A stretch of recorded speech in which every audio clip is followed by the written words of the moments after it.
आत्ताच इतका रुसवा तर पुढच्या 5 वर्षाच्या संसारात कसा राहील गोडवा, हा प्रश्न विचारण्याची गरज आहे ती भाजप शीर्षस्थ नेतृत्वाला आणि एकनाथ शिंदेंना सुद्धा, जे सगळ्यांना माहिती आहे त्यानुसार रुसून त्यांच्या साताऱ्यातल्या दरे या गावी गेलेले आहेत.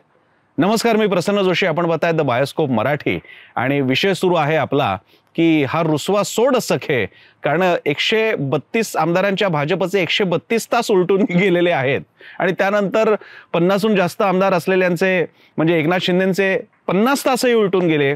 अजितदादांच्या सुद्धा आमदारांच्या संख्येत इतके तास उलटून गेले. सरकार स्थापनेचा मुहूर्त काही सापडत नाहीये, मुख्यमंत्र्याचं नाव जाहीर होत नाहीयेत आणि इकडे भाजप अंतर्गत अनेक नावं सुद्धा जाहीर व्हायला लागलेली आहेत. या अनुषंगाने आपण बोलणार आहोत या बायोस्कोप मराठीच्या एपिसोडमध्ये. पुढे जाण्यापूर्वी एक नेहमीची विनम्र आठवण, ती म्हणजे कृपया आत्ताच्या आत्ता थोडा पॉज बटन दाबा, सबस्क्राईबचं पहिल्यांदा बटन दाबा, बेल आयकन दाबा म्हणजे तुम्हाला नोटिफिकेशन्स मिळतील. लाईक करा, शेअर करा, कमेंट करा आणि सतत पाहत राहा बायोस्कोप मराठी. एवढं सांगून फक्त पुढे जाऊया आपण. मी तुम्हाला एका ट्विटची आठवण करून देऊ इच्छितो. आजच भाजपचे नेते पुण्यातले खासदार मुरलीधर मोहोळ यांनी असं ट्विट केलेलं आहे की मुख्यमंत्री पदासाठी माझ्या नावाची होणारी चर्चा यात काहीही अर्थ नाही आणि आम्ही देवेंद्र फडणवीस यांच्या नेतृत्वात लढाई लढलेली आहे आणि जे काही शीर्षस्थ नेतृत्व जे काही निर्णय घेईल ते आम्हाला मान्य असेल वगैरे वगैरे वगैरे सगळा. तो ट्विट त्यांच्या अजूनही एक्सपोस्टवरती आहे. मला तुम्हाला प्रश्न विचारायचा आहे प्रेक्षकांना, तुम्हाला शेवटचं कधी आठवतंय 2014ला सत्ता आली, 19ला सत्ता आली, कधीतरी भाजपच्या एखाद्या नेत्याने आपलं काहीतरी नाव चालू आहे म्हणून त्याचं खंडन करण्यासाठी पोस्ट केली, असं कधीतरी तुम्हाला आठवतंय? अशा कोणत्याही सांगोवांगी गोष्टीची भाजप नेते दखल घेत नाहीत, कारण मुळामध्ये हे सगळ्यांना माहीत असतं की शीर्षस्थ नेतृत्व सांगितल्याशिवाय अनेक नावांना काही अर्थच नसतो. हा विनोद तावडेंचं नाव येणं, चंद्रकांत पाटलांचं नाव येणं, ओबीसी म्हणून चंद्रशेखर बावनकुळेंचं नाव येणं, गिरीश महाजनांचं नाव येणं, मराठवाड्यातले आणि ओबीसी म्हणून पंकजा मुंडेंचं नाव येणं, या गोष्टी काय आजच होत आहेत, यापूर्वी झाल्या नाहीत.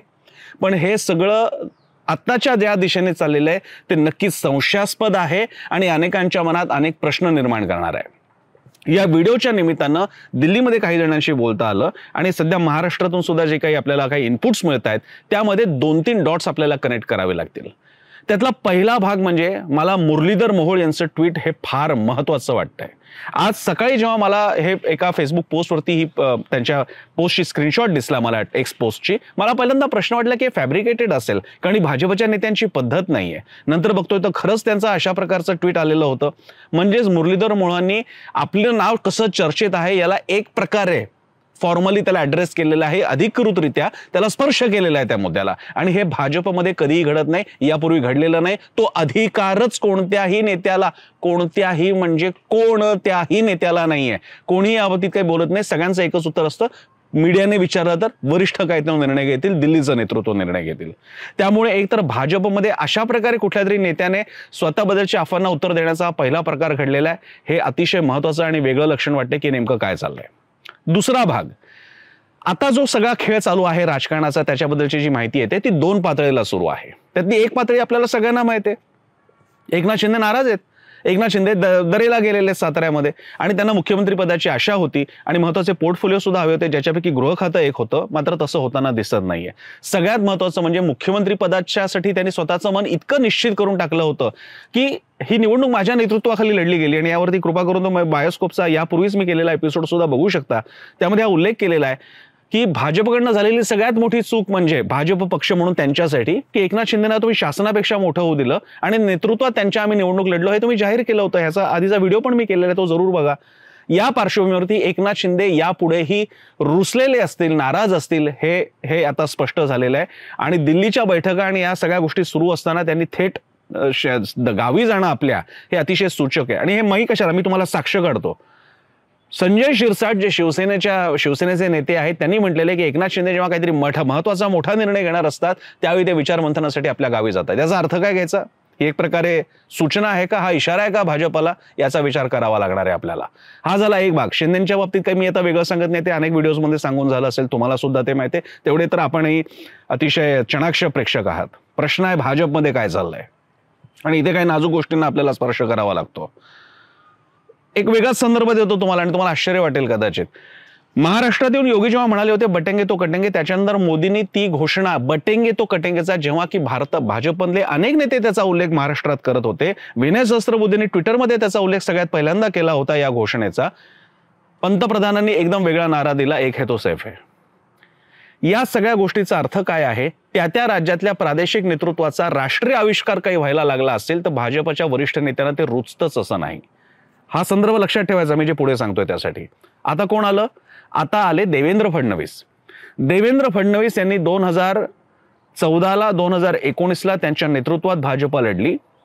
2014ला धरून चालू की अर्थातच सगळ्यांचं शेवटी पक्ष संघटन सगळ्याचं असतं, सगळ्यांना त्याचा सगळ्यांच्या कष्टाचं त्याच्या चीजच झालं नाही, अशातला भाग नाहीये.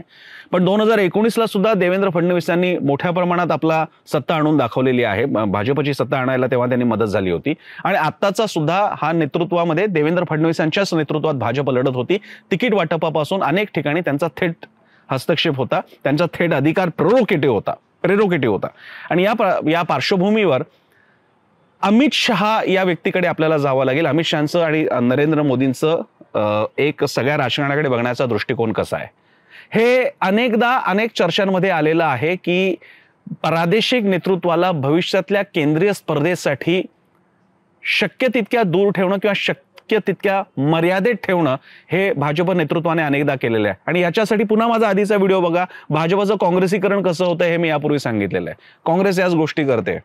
काँग्रेसमध्ये गेल्यानंतर सगळ्यात पहिल्यांदा तुमचा इगो, तुमचं अस्तित्व, तुमचा मान, तुमचा स्वाभिमान आणि तुमची स्वतःची प्रादेशिक पातळीची तयार झालेली अस्मिता, ह्याला तुम्हाला एक प्रकारे तिकडे राहायचं, इथे नका बघू, आम्ही तो ठरवू काय करायचं ते. आणि अशा प्रकारे प्रादेशिक नेतृत्वाचं आविष्करण होऊ देत नाही. आणि ते स्वतःच्या एका राजकारणाचा भाग आहे, त्याचंही समर्थन करता येऊ शकतं. भाजप आता तेच करताय. त्याचं कारण देवेंद्र फडणवीस आता सलग 3 वेळा सत्तेमध्ये इतका आल्यानंतर पुढची स्टेज ही केंद्रीय नेतृत्वाची आहे. आताच भाजप महाराष्ट्रातून ते सुरू झालेलं आहे. देवेंद्र फडणवीस हा चेहरा आता महत्वाचा या पुढच्या काळामध्ये कदाचित 2029च्या पार्श्वभूमीवर केंद्रासाठी महत्वाचा ठरू शकतो. आणि अशा वेळी ते नेतृत्व बदलाच्या दृष्टीने आत्तापासूनचेच वारे व्हायला लागू शकतात. आणि या दृष्टीनं आता जे चाललेलं आहे, दिल्लीमध्ये चाललेला हा उशीर, एक लक्षात घ्या. तुम्हाला असं वाटतंय की नाही पोर्टफोलिओ ठरवण्यासाठी उशीर होतोय, नाही अजित पवारांना काय द्यायचं, एकनाथ शिंदेंना काय द्यायचं, भाजपकडे कोणती खाती असली पाहिजे यासाठी उशीर होतोय.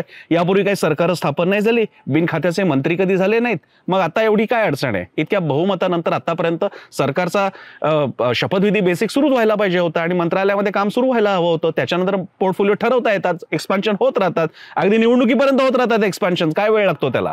पण हे होत नाहीये. त्याचं कारण आता प्रश्न आकड्याचा नाहीये, प्रश्न हा सुद्धा नाहीये की मुख्यमंत्री कोण होईल. प्रश्न या वेळ घालवू देण्यामध्ये देण्यात येणाऱ्या संदेशाचा आहे. मी यापूर्वी सुद्धा त्याचा व्हिडिओ केलेला आहे. त्यावेळी मी म्हणालो होतो की हे एक प्रकारे सूचना आहे देवेंद्र फडणवीसांसाठी. आता त्याच्या पुढचा भाग सांगतो, आधीच्या व्हिडिओच्या थोडा पुढचा भाग तो असा की शेवटच्या क्षणी भाजप मध्य प्रदेश आणि राजस्थानमध्ये त्यांनी केलं, वसुंधरा राजेंच्या बाबतीत किंवा शिवराज सिंह चौहान यांच्या बाबतीत अचानक वेगळी नावं जी भारताला कधीच माहीत नव्हती अशी नावं मुख्यमंत्रीपदी बसवली. असा घाट घातला जातोय का हा प्रश्न विचारावा लागेल. आणि माझा कयास असा आहे, मिळालेल्या थोड्या इनपुटच्या आधारावर मी बोलतोय की शेवटी अशी माहिती काय कोणी प्रेस रिलीज आणून तुमच्या हातात ठेवत नाही. ती माहिती अशी आहे की या क्षणी संघ आणि भाजपमध्ये एक सुप्त तरल संघर्ष सुरू आहे की होऊ द्यायचं की नाही. भाजपचा मुख्यमंत्री होणार ही काळ्या दगडावरची रेघ. भाजपचे मुख्यमंत्री देवेंद्र फडणवीस असतील का या बाबतीत संभ्रम का तयार केला जातोय? पुण्याचे मुरलीधर मोहोळांसारखे नेते जे अजूनही प्रादेशिक पातळीचे मोठे नेते झालेले नाहीयेत, ते स्वतः ट्विट कसं काय करतायत? अचानक बाकीची नावं चर्चेत काय येतात? अचानक मध्य प्रदेश सारखं पण होऊ शकतं. अचानक भाजप समर्थकांकडनं काही वेगळा विचार श्रेष्ठींच्या मनात चालू आहे का अशी शंका का उपस्थित करवली जाते? याद्वारे देवेंद्र फडणवीसांना संदेश देण्याचा तर एक भाग नाही ना, ज्याचा मी आधीच्या व्हिडिओत उल्लेख केलेला आहे. त्याचप्रमाणे संघाच्या बाबतीत सुद्धा कदाचित वेगळ्या नावाच्यासाठी काही कन्व्हिन्सिंगचं इंटरनल पॉलिटिक्स चालू आहे का? म्हणजे मुद्दा आता दिल्ली मुंबई दरेगाव नसून दिल्ली मुंबई नागपूर तर चाललेला नाहीये ना, या त्रिकोणाकडे सुद्धा विचार करायला हवा. आणि आत्ताची जर का इनपुट्स आपण एकत्र केले तर आत्ताचा संघर्ष हा भाजप अंतर्गत आहे, भाजप आणि RSS मुद्द्याचा असू शकतो. आणि त्यातही मुद्दा देवेंद्र फडणवीसांच्या ऐवजी वेगळं नाव प्रमोट करण्यासाठी वरती प्रयत्न चालू आहेत का आणि त्याच्या मागचं राष्ट्रीय राजकारणाचं भविष्यातले संकेत आहेत का, हे त्याच्या मागे महत्वाचं ठरू शकतं. तुम्हाला काय वाटतं? याच्यामध्ये या लॉजिकमध्ये काही वेगळा अर्थ सुद्धा असू शकतो का? तुमच्याकडे काही वेगळी त्याच्याबद्दलची मांडणी आहे का? मला जरूर जाणून घ्यायला आवडेल. कमेंट बॉक्समध्ये जरूर कमेंट करा. तुर्तास इतकंच. पुन्हा एकदा तुम्हाला विनंती, पुढे जाण्यापूर्वी बायोस्कोप मराठीला सबस्क्राईब करा, लाईक करा, शेअर करा आणि पाहत राहा बायोस्कोप मराठी.